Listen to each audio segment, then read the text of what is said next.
Welcome race fans to the Stickers and Scuffs podcast with Cam K and Braden Bunn. True Canadian race fans. This show is presented by Remax Jack. Call Remax Jack and start to pack. Green flag is out. Let's get this podcast underway.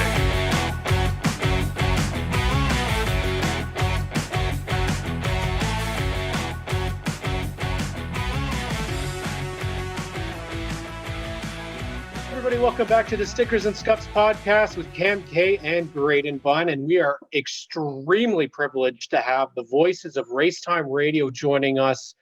The legendary Joe Chisholm Sr. and Joe Chisholm Jr. are here. Guys, this is crazy. I've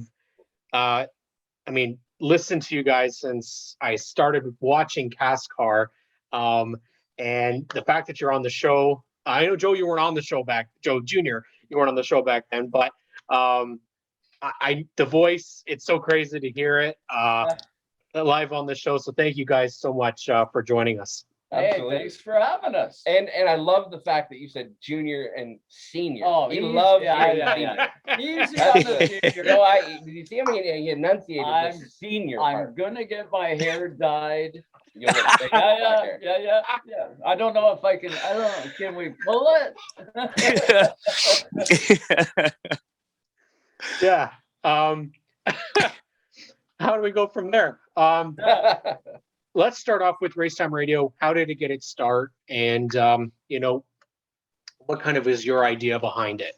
Well, I'll tell you, Cam, back in the day, I owned Scuffs Speedway back in 1994, actually. And first and foremost, I was always a race fan. Even though I bought a Speedway, how I even got into that was sponsoring cars. And I absolutely loved the sport. And I have since I was a little guy. Mm-hmm. Having the racetrack, I always found it very difficult to, get the word out about short track racing and about Scuffs Speedway, right? It was my Speedway. So I wanted to get the word out. I recognized early on that you want to make local heroes out of the guys that are racing at your track. And it was always difficult. I dealt with a lot of radio stations, actually TV. Back in the day, it was BBS. And, everything was on you pay us, Joe, and we will talk about them. And it just used to drive me crazy. So I did have a radio background back when I was in high school many years ago. But back then, I went to John F. Ross in Guelph, and we had a radio station at the school, and it was called CJRFM. And I was a DJ on it, and I loved it back in the day. So I always had that in the back of my mind. I always had a love for radio. And, I found it real hard getting promotion for the guys. So I thought, what I'm going to do? So I'm going to start a radio show, and it's going to be on Scuffs Speedway and on the guys that race there. And we'll do just pretty well what Racetime Radio does. We're going to interview guys and sort of get the story out there and put a voice now on radio, voice to a name, so people could actually start to, attach themselves to a driver. And it worked. It worked really good on AM 560 in Owen Sound, Ontario. Started out doing an hour a week, and it evolved. It evolved real fast. And right at that time, guys, the internet was just really starting to take off. So CFOS was live streaming. Now, there wasn't many people that had a computer that would know to go online and they were able to listen, but there was a few. And, that along with the All-Star Racing Series, back in those days, every one of my All-Star races was live on radio. That was another thing that I produced and paid for. But that was at the beginning, and it evolved into, I had guys from, Barrie Speedway, and I had guys from all over the province saying, hey, how come you're not talking about me on that radio show? And I said, well, guys, it's about Scuffs, and it's on AM 560. So it got me to thinking, maybe I should expand it out. and maybe try and put together an FM network. And sure enough, I did that over a year. I built it into 9 FM radio stations, and it was right across the province. And then I was starting to get calls from across the country saying, hey, don't forget about us out here. And it's sort of evolved to going and doing a demo reel with Sirius at that time. It was Sirius Radio. It was separate back in those days. There was Sirius Radio and there was XM Radio. We were on the Sirius brand on channel 98, The Score. And they loved the idea. They listened to the show. And that's what spawned us onto Sirius. And then Sirius XM was born, and away it went. Yeah. Wow. I mean, as a Canadian track owner, especially, but I mean, you're wearing so many entrepreneurial hats when you're doing that. On top of owning a track, you're marketing not just the track, but as you said, you're trying to build relationships to the drivers with the fans. You're building those brands. You're building the brand of the track. You're building a radio brand. I mean, that's an ambitious thing, and that's what motorsports needs is stuff like that. Yeah. Probably now more than ever. Yeah. But I mean, you're ahead of your time, like you're saying, with the internet being sort of like this wild and mystical place that right. There are a few people there, but getting into that early, I mean, expanding your brand into things that, and Sirius XM, look at what it's become. I mean, that's an incredible accomplishment, Joe. Just amazing. Well done. Well, thanks. And it has always been a big picture thing for me. Scoville Speedway, that was my baby. That's what all greases the wheels, though, right? I mean, having all those relationships and fans paying ticket money, right? That's right. And the All-Star Series, the whole idea behind All-Star was, it was the bigger picture thing too. I was going around, leaving my own racetrack and going to Flamborough and Peterborough, and we managed to go to every short track in Ontario over the course of time. But again, I would tell the other racetrack owners, guys, this is for everybody. Mm-hmm. And they would all go nudge, nudge, wink, wink. Sure, Joe, you're doing it all for you. You're making the money on it. And I said, well, I better be making something because we're working awful hard at it. Yeah, you're putting a lot into it. So whether it be All-Star, whether it be Scuffs or whatever, what Racetime Radio's tried to do was big picture stuff and put it all together, not only on a regional base, but then a provincial base, then a national base. And I can tell you, Racetime Radio is probably more listened to in the United States, down south of the border, than maybe even here in Canada. We got a great listening audience here in Canada, coast to coast. It's awesome. Remarkable, because one of the things that I really want to know, Joe, was that experience about trying to get people to follow, because it feels like it's I mean, just in our experiences here, it's like we're trying to get the word out about the racing in Canada, because sponsors aren't what they were. Racing isn't what it was. No. How difficult was that initial push to try and get people to actually tune in and listen? Well, it's still continuing. It is. It's still continuing. That's the thing. Do it today. Yeah, you never stop, I guess, right? One thing you got to remember, guys, is never quit. I can't tell you how many different podcasts, different shows, whether it be live streamed or whether it was radio. I can't tell you how many we have seen come and go over the course of time. But what it takes is you got to be relentless. What I said to you before, you got to be enjoying it. If you're enjoying it, then it's not work. It's something you look forward to doing. That space in time each week, that's what it's all about. And I'll tell you what, when you got the story, when you get the guests on there, that follower, that followership, listenership, if you will, in your case, viewership, they're going to come. They're going to, because they can see that you're having a good time. They can see that the show is informative, and they can see that, hey, you're just like they are. You're a race fan, number one.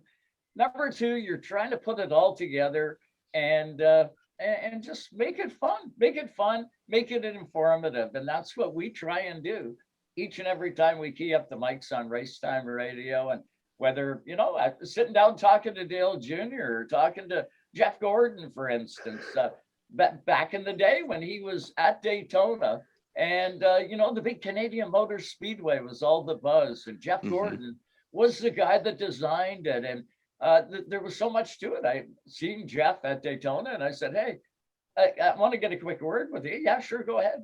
So I fired up the microphone and I said, so you got things happening in Canada, Canadian Motor Speedway. There's some pushback on that up north. And, what's the case? You're the guy involved.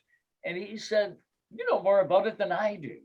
So I was shocked at that point, thinking, wow, here is Jeff Gordon that I thought was a main push behind it. Not so. So it was very interesting. That kind of information needed to be passed along. So that's just one example. There's millions of them. And tie it all together. And that's what you guys are doing. You got to have fun doing it. And to your credit, boys, I mean, you have your fingers on the pulse of so many different series. So, I mean, that while having fun, you also have to be doing your homework too, right? And Joe, Joe Jr., you're part of a couple of different series, spotting and whatnot. So it's kind of, I guess, helpful to have an insider on some of it. But I mean, you're not everywhere all the time. Like gathering that information must be a job in itself. Yeah, racing in Canada, racing down south, even on the amateur level, for an industry that doesn't or that operates off of sponsorship and viewers, racing in general does a terrible job at communicating with the fan base of what is coming,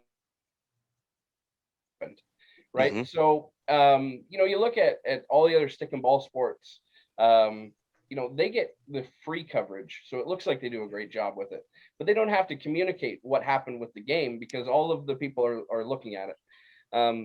Our job is to find information that our viewers or listeners want to listen to, and we kind of have to go and get it. Now there are a handful of entities, whether it be NASCAR, whether it be World of Outlaws, those people who have or employ a public relations representative or a big sponsor coming into the sport. They do a good job at communicating with us. We get a release every Tuesday or Monday or whenever it may be, of something happening. But the stuff that happens at Sunset Speedway or the stuff that happens at 660 Speedway, really the only reason why we talk about it is because we enjoy talking about it off the air. We're interested. I mean, if it's something that's not on our radar, we've been accused before. Somebody has said, you don't talk about us. One great example of that is the modifieds last year. The Oscar modifieds. Really, there was a bunch of people on a thread that was posted and said, well, you're wasting your time. You're not talking about the modifieds. You never talk about the modifieds, blah, blah, blah, blah. And I looked at Dad and I was like, what? Like, we've talked to, Gary McLean and, we talked to all these guys on the show before.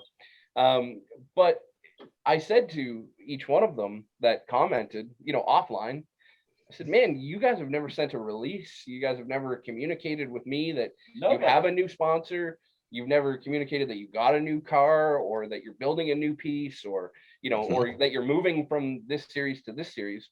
And I was like, that kind of opened my eyes to finding the content. And, we try to do as much finding as we can, but we also have to cater to the people who are feeding us the information. So, there's a lot of gathering, but really, if we're talking about it and it's news, it's probably because we're interested in it. Yeah. And it's not because it was fed to us. So that opinionated portion is what keeps people coming back.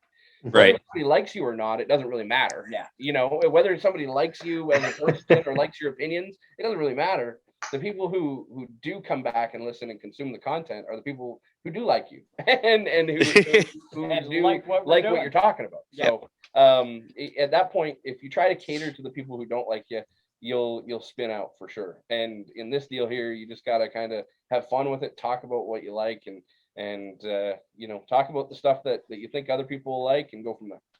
It's funny that you talked about people complaining that you don't speak of them or you don't cover them, and it's similar to seeing comments on, and social media is, I think, the main crux of a lot of opinions that we wouldn't have to hear normally, but because everybody has a platform now, they feel compelled. So constantly I see complaining about, why do you cover the NASCAR Pinty series? There's only this many cars. I was like, well, because we like to watch it, and we're trying to help get more interest in it, get more companies, and instead of complaining about it all the time, we're trying to do something about it. And unfortunately, that's kind of like you said, it's the way people are now. It's, I'm just going to complain about not getting any coverage, but I'm not going to let you know that we need coverage. I'm just going to complain about it. Exactly. So in terms of the tracks, we've seen kind of a major, and this might be a touchy subject, I hope not, but we've seen a lot of tracks close, specifically, not just even in Ontario, but all over. 100%. It's heartbreaking to see St. Eustache, to see Barrie. I know Joel Robinson will kill me for saying Mosport Speedway, but that was my track I used to go to all the time. Are racetracks in Ontario in further danger? Because it seems as if the real estate is just so valuable nowadays that nothing is really able to help keep these tracks once they're, without an owner, or if there's no major money behind it, So I worry about like those tracks, those really small ones that are maybe closer to the city, that could potentially be, taken and demolished. I think there was another one today in Virginia, I think that was Southside, I believe, that was demolished.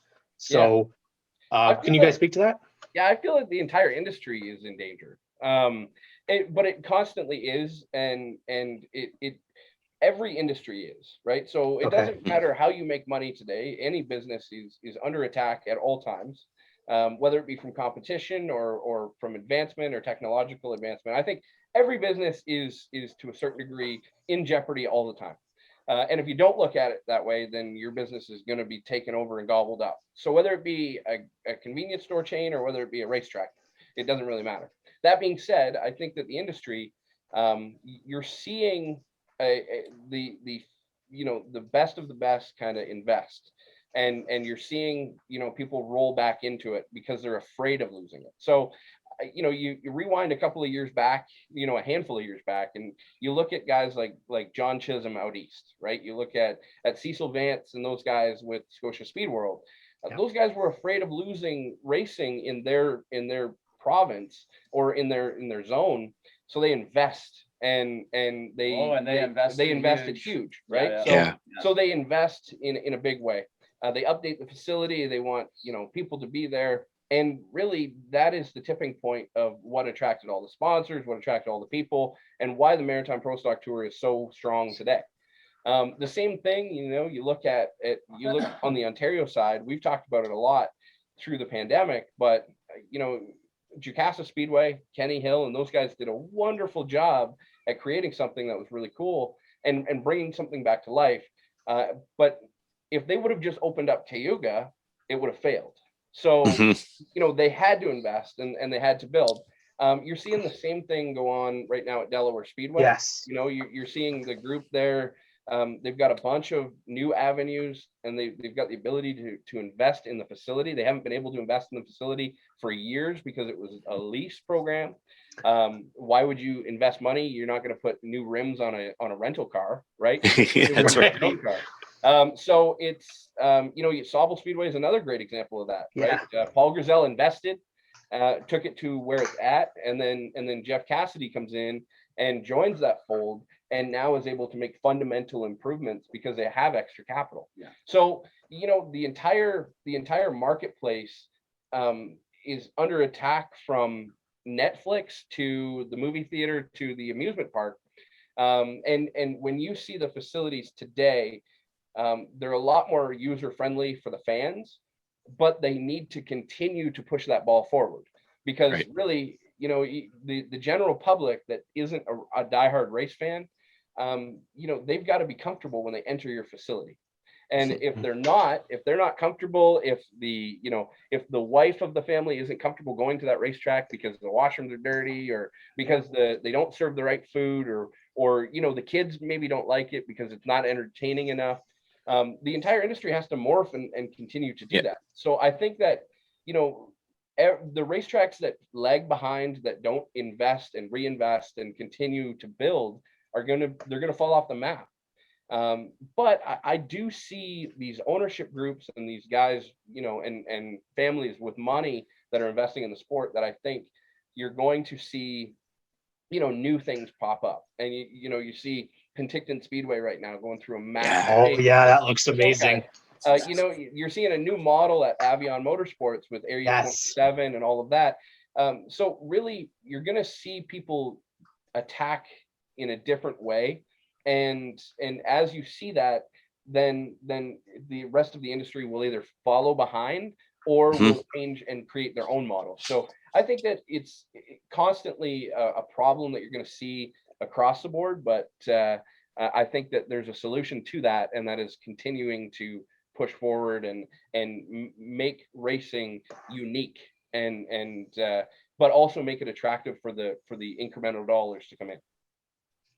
But to your point, Joe Jr., adaptability is a key thing for businesses, that in any industry, when an economy is kind of on the verge, it's like the housing market, it's on the verge of coming off the rails, that sort of stuff. Like you said, you have to do a great job of selling your product as a unique thing. And in any industry, you're always trying to modernize and keep with the times. And we spoke to Clinton Jeffrey and Adam Ross about this. Maybe because of definitely because of the pandemic, it takes like the whole industry has a look at how they do things and how you can do things better, which may streamline finances, less like touchless things for sanitary reasons, more electronic based enrollment or paying fees and that sort of thing. So perhaps this was sort of it's going to come at the expense of some things, or some places, even some tracks or venues, but it's a reality check for the industry to see what you can live without and what you need to survive. Absolutely. It's always a changing landscape, and it's right. going to continue to change. What I always found interesting, you guys, was back when I had Sobel, that was my full-time gig. If I was not successful at Sobel Speedway, you know, you don't eat. I had a wife, I had a house, I had all that stuff. And if I wasn't successful, none of us were going to be successful. And I'd have to move on, and I would have blown a pile of money. So I never came at this sport with a pile of money.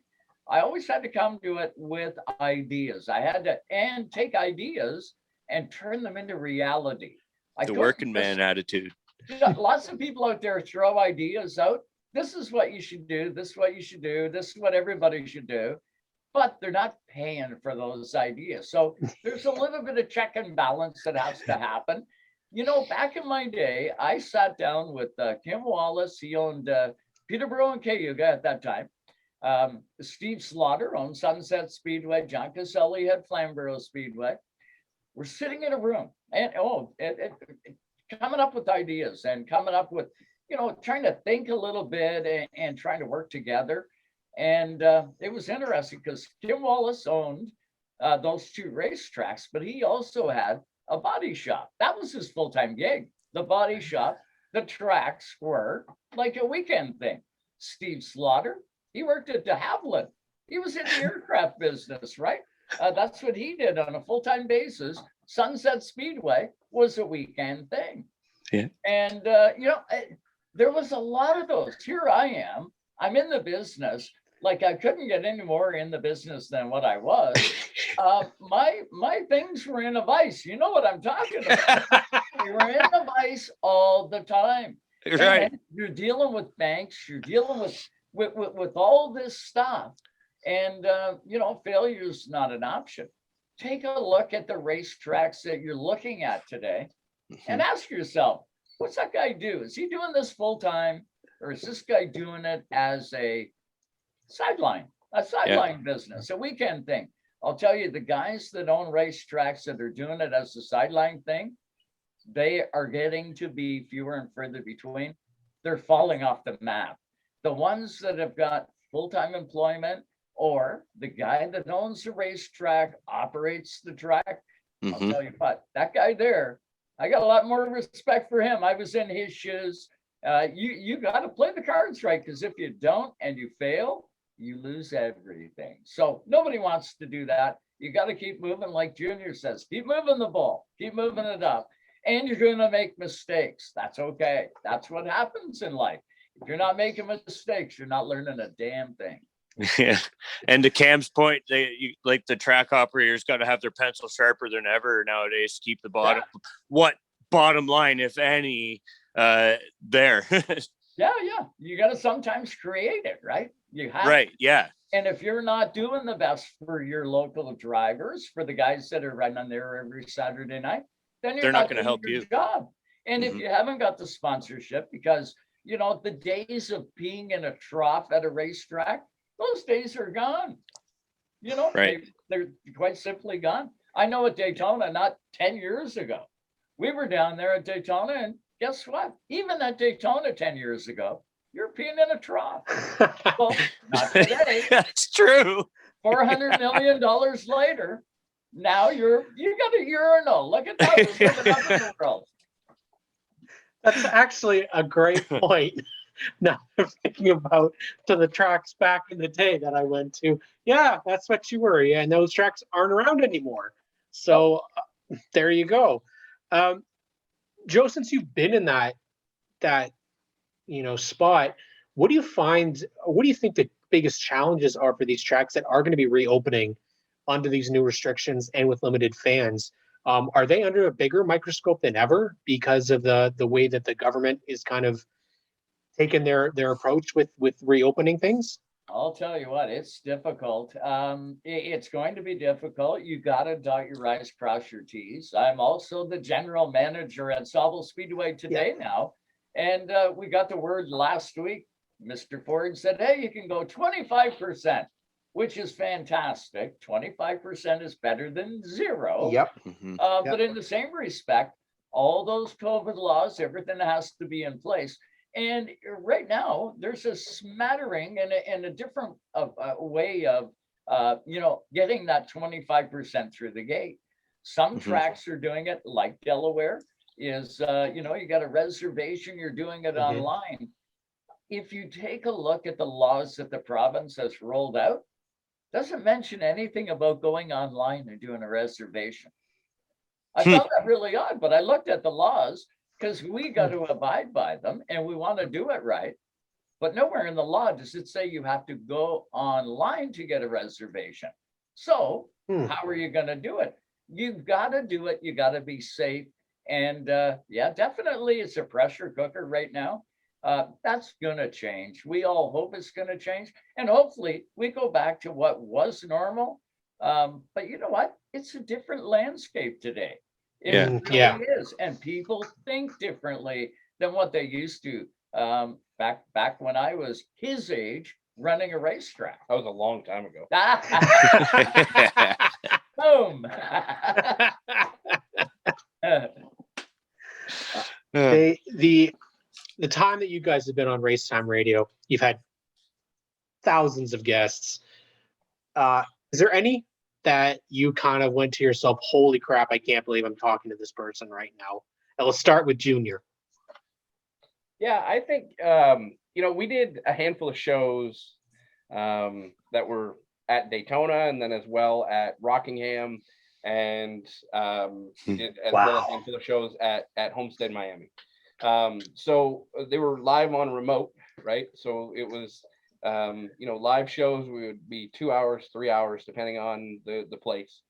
And, at Rockingham, looking back on it, we talked to some of the biggest names that were coming up through the ranks because they were there for the truck race or they're in the UARA series. So, we had a one-on-one. Now, I've always known Ward Burton growing up, right? And you always seen him on Sundays, but his kid, Jeb Burton, we spent probably an hour with the Burtons. We did. And we had, just looking back on it, that was a really cool show. Yeah, it was. And I know the one that he's going to say, so I'm going to stay away from it. But, looking back, one of the coolest moments was we did an outdoor show at Homestead, Miami, and it was between the Cup Garage and the Xfinity Garage. And when we were on the air, the Xfinity series was just wrapping up their practice session, and it was going to the Cup Series practice session. So there was like a lunch break, and then the Cup Series practice session was coming up. So really back then you had probably 20 Cup drivers in the field in the Xfinity series or in the Nationwide series back then. And I got to interview Kyle Busch and Greg Biffle and Nice. like a handful of them, Joey Logano. Brad K was one of them. Yeah. It was just like one after another. And but yeah, there's been a tremendous amount. But the nostalgic portion too, we've had some really cool guests, whether it be Junior Hanley or guys like Mario Andretti and those types of names. You have to pinch yourself when you're talking, right? And you gotta put your words together, right? So it's it's been pretty cool. But I'm gonna put $5 right now on the table, and his number one here is going to who's it gonna be? Who do you think my number one is? Kyle Larson at 12 years old. Well, that is close. That's a good one. That one actually. Ooh. Kyle Larson, when he was I would have bet 12. money on that one if I knew that. Yeah, that was in 2007, actually. That was the first year of the show. I can tell you something, guys. I have saved every single moment of race time radio since it started. I wanted to know that. Yeah, I was going to ask how far I back. If Cam didn't, I would have. Yeah, I have. Now to try and go find something, which I did about 2 years ago. Yep. Kyle Larson. I said, you know what? We had Kyle Larson on when he was 12 years old. And he was just starting into a sprint car. His 410 sprint. It was gonna be his first ever start in a 410 sprint. Yeah. And he was on Race Time Radio. He was that as a night, kid. the night before. And I found the interview. I went back and I found it. We pulled it out and I had it on. I had it on our homepage for quite a while. But then after Kyle Larson, after his very first late model race, it was the Red Eye at New Smyrna Speedway. The next week was Speed Week. And we were down there and Kyle Larson won. And I got him after his first late model win. I got him on the air after his first truck win. Because, of course, like he's thinking back to when he was 12. Race Time Radio was the coolest thing ever because he was 12 years old out of California. And these guys in Canada do a radio show and got me on. Yeah. So he remembered that. And I spoke with Kyle lots down at Daytona after his nationwide win. We had him on the air. We actually had him and another race fan. We had a caller that was just dying to talk to him. And I said, Kyle, if you don't mind, I'm going to open up the other line and let the fan ask you a question. He goes, let it go. Let's do it. So I did it. And that was a memorable one. Yep. But I'm going to have to take your $5 because the most memorable for me, and there has been tons of them, but the most memorable one to me was there was a movie coming out about Paul Newman. And it was, that was about 4 or 5 years ago. Yep. And it was Adam Carolla that produced it. He was the executive producer. Yeah. And I got a call from the movie maker and they said, listen, this is kind of a show about a movie about racing about Paul Newman, would you be interested in interviewing any of the stars of the show or talking about it on your radio show? I said, sure, it's got to do with racing. Sure. Send me the storyline, send me, some of the names or whatever, and we'll try and fit it in. Well, one of the names on there was Adam Carolla. And I went, Cool. Carolla? Like, I used to watch the Man Show, right? You guys won't know it, but the Man I do. He gets it. So Adam Carolla, and I thought, oh, wow, what an opportunity. And we had Adam Carolla come on the show live. Cool. It was a gas because Adam Carolla is just like us, you guys. He's a race fan first. And then he bought all Paul Newman stuff. And now he runs vintage races with those same cars. And I talked to him about CTMP. I said, Adam, how come you're not getting your butt up here to Canada? Yeah. And he goes, yeah, maybe one day I'll bring it up. But that was one of the ones that really intrigued me. And cool. What it was outside. It was still racing, but it was outside the racing world, I guess.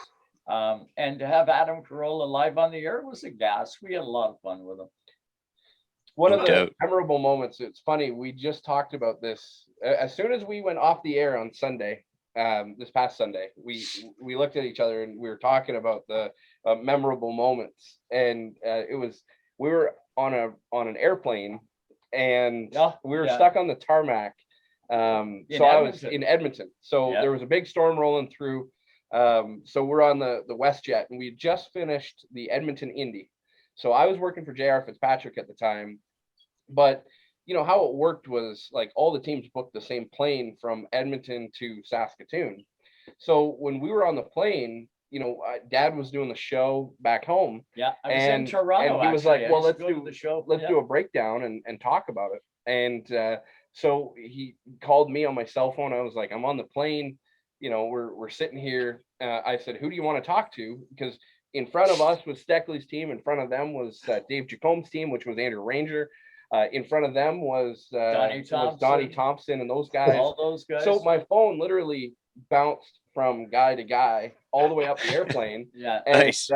It was pretty neat. It was one of those memorable shows where you couldn't have planned it any better. There's a handful of talented drivers in one place. And it was funny because Steckley had wrecked JR that day at the Indy. So, but they were both on the show, and if I remember correctly, they were both talking about each other. But and they were about 5 rows apart. Yeah, 50 feet apart. So it was pretty good. But I said, that JR is only about 5 rows ahead, right? Like if I tell him what you said. Oh man. Oh my goodness. You guys, this has been amazing. I feel like we could talk for like 7 to 10 hours easily. That's what happens when you're having fun talking racing, right? It's so true. Definitely. And my one appearance on Race Time Radio actually was Joe, you mentioned Junior mentioned the paint schemes that I was doing, and sure. I can't tell you how amazing that was for me, and it really helped kickstart my our real interest and love for doing this. And it was the coolest feeling, and we've been just so blessed to have some really big names in Canada, but to have you guys, who were for me the original Canadian racing, the OGs. We just want to thank you guys so much for coming on. This has been awesome. Well, thank you for having us, and do me a favor, guys. I can see it in your eyes, Cam. And honestly, don't quit. Do what you do. You guys are doing a great job. Don't get disheartened. Don't look at it and say, how many followers do we have? Forget how many followers. You know what? You do a good job with your show and you have fun. That translates out, and those followers are going to be there no matter what. So just keep doing what you're doing, because you guys are doing an amazing job. but stay in your lane. Keep your own followers. Yes. Yeah,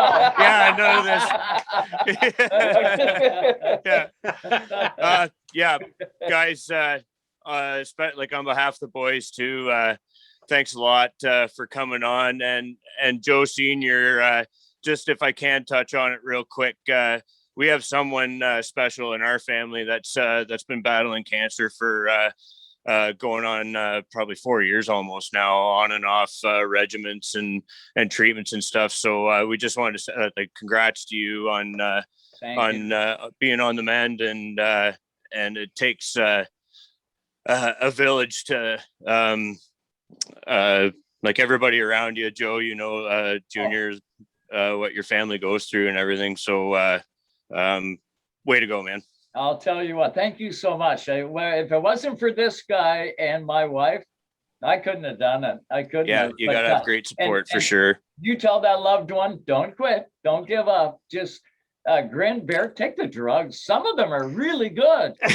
Yeah, I know. There's no quit in them. I know that. So it's tough. It's a tough deal, but you got to keep going. And they know that. They know that. But when you got people like you guys around, that's what makes you keep going. Yeah, for sure. Yeah. Well, you look great, man. So yeah, good for you. Thanks, bud. Thanks. And Joe Jr., man, we'll be burning your Ultramar fuel, and we still use that certified labs grease, even though you might not be there now. But that's good stuff. But still good stuff, and we'll get Cam a good hat. And you're wearing the right one, Graydon.